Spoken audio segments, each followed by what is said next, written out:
The roof has been spray foamed, and now we prepare to spray foam the remaining floors of the home. Chuck and the B7 crew first spend time protecting the new windows by applying masonite around the perimeter of each window. This will prevent any spray foam from expanding onto the window itself.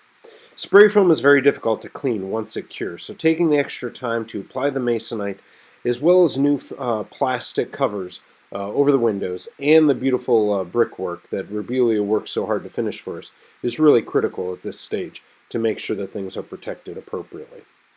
Once everything is protected, then we'll have two experienced teams of spray foam installers from Edwards, Mooney, and Moses come in and start spraying.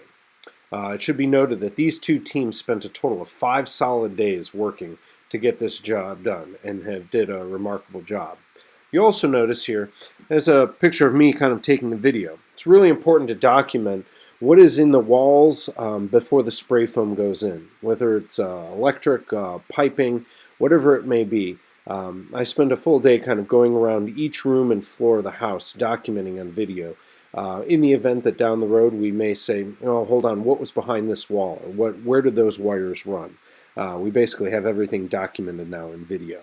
And for those of you that have come to enjoy the Urban Ranch version 2.0 videos, that shouldn't be surprising in the slightest, is it?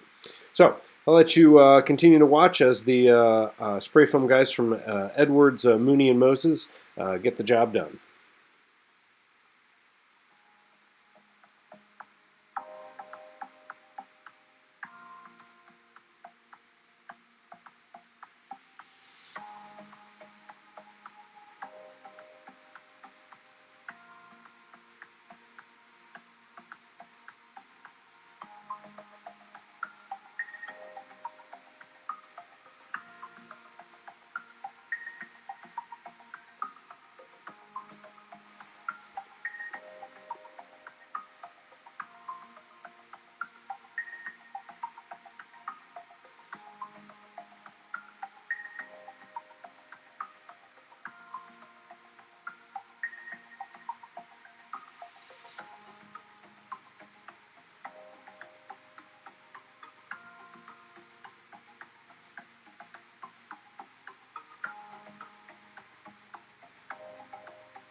You can see here just how much time the guys took getting into every little crevice and area in the house on those exterior walls, around the conduit, brick,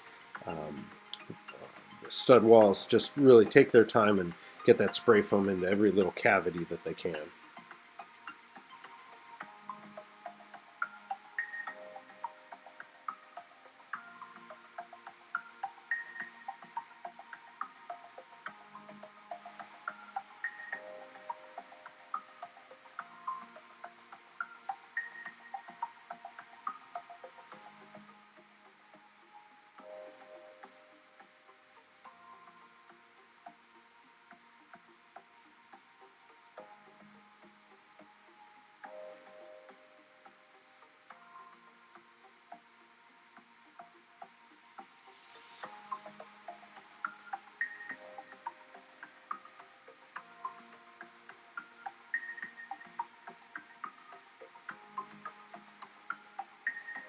To give you an idea of how much spray foam we've used inside the Urban Ranch, the job in total consumed 16 55-gallon drums of spray foam concentrate.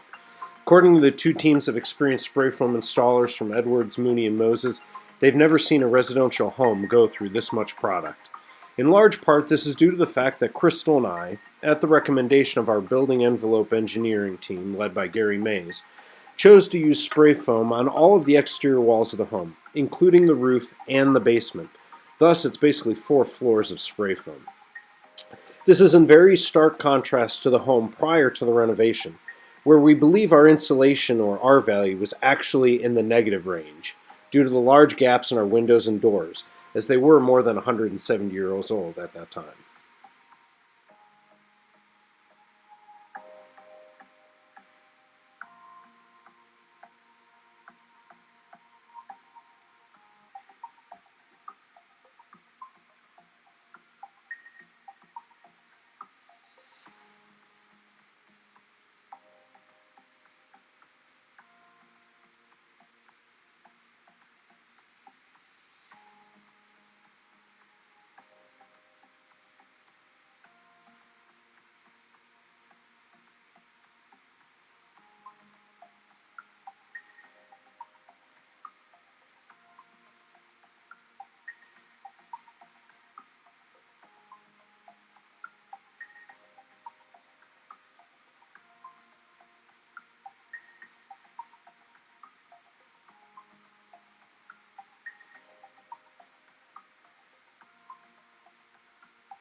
In the inset here, you can see the two trucks that the guys had basically stationed behind the house for an entire week while doing this portion of the project.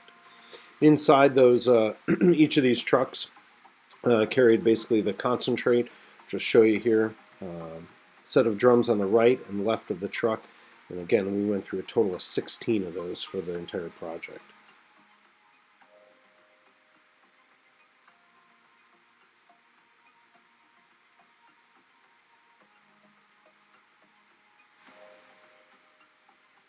As always, we hope you've been enjoying these videos of our Urban Ranch version 2.0.